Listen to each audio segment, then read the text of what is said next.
and we've got material static rain, and we've got delete by 25 plus 5 again. So when we find out that they're accelerating towards the ground very quickly, that means that they've fallen off the ogre and they get sent to this event here, which is called sub-droplets free fall. You can see they still have gravity applied, so they keep on falling. There's a detection going on for them colliding with the ogre. If they do collide with the ogre, they're sent up here back into sub-droplets. If they collide with the ground or the pedestal, they're sent over here into this moderator before being sent onto splash. And we've got material static, we've got the delete operator again, and we've got the diamonds. So that's it. That's basically it for the flow. So let's minimize this a little bit, and we'll put it over here. We'll see if we can actually follow the flow a little bit.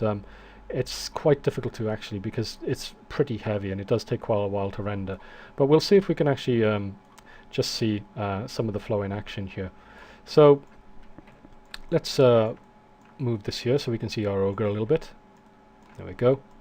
And I'll just modify the birth value here to 0, so it doesn't start on frame -50. Otherwise we'd have to wait a long time for this run up to take place. And I'm going to have to scrub through this a little bit, so I need to just make this window quite a bit smaller just for now. There we go. Okay, let's go back to the beginning, and let's turn on the flow, I suppose. Okay, there we go. So if I press play, the first thing we should see rain coming down from here. Actually, what we've got here is I've got the display set to 0%. Let's just make it 5%. There we go. And I'll just make this a little bit more obvious by changing these to circles. So these are our rain droplets which are coming down. So if I scrub along, you can see here come our rain droplets. Now some of these will actually strike the surface. What I'll do is I'll just go down here and I'll turn on splashes, so we lose all our splashes, floor splashes. And now if we zoom in here a little bit, what I'll be looking for is collisions with our ogre. So we're displaying as dots at the moment, so let's make that a little bit more obvious. So let's skip along until we get a frame where we get a droplet striking the ogre. There we go. There it was. Frame 32, I think. Strikes it on the back side by the looks of it. Let's go back again, back again. I mean, really what we need here is some sort of cache, I think. But basically on coming up to frame 28, we get 29, 30, and there we go. So on frame 31, you can see it's using subframe value, so it's already struck here. The droplets actually strike the statue. You can see they're being displayed here as asterisks, and then immediately they get sent on here. You can see we've got red circles.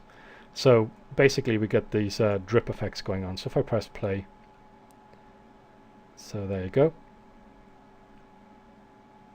and then you get this sort of water effect. You can see here there's a seed particle running down the leg of the ogre, and you can see as it goes along it's emitting other water droplet particles. You can see you've got particles falling off the ogre, they're dripping. And if you look towards the shoulder area here, if we look at this from this angle, you can actually see you've got a dribble here running down the ogre's shoulder in this position here. So there you go. You can see as this runs along the surface, you can see it's actually emitting these water droplets, and they're slowing down the surface of the ogre. You can see that we've got it going on here. We've got runs of particles here and here. So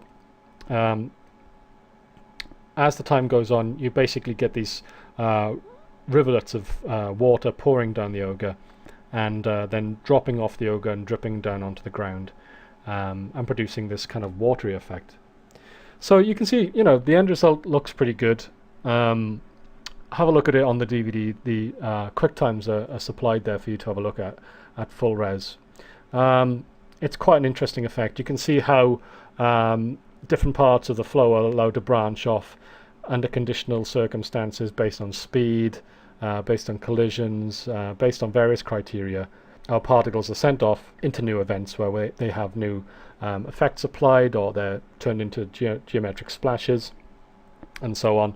And you can see here we've got this really nice sort of, droplets of water running down our ogre, and then dripping off. You can see it's dripping off his hand here and dropping off onto the ground, and when they reach the ground they produce these geometric splashes, which I described earlier. These 3 objects are used to produce these splashes.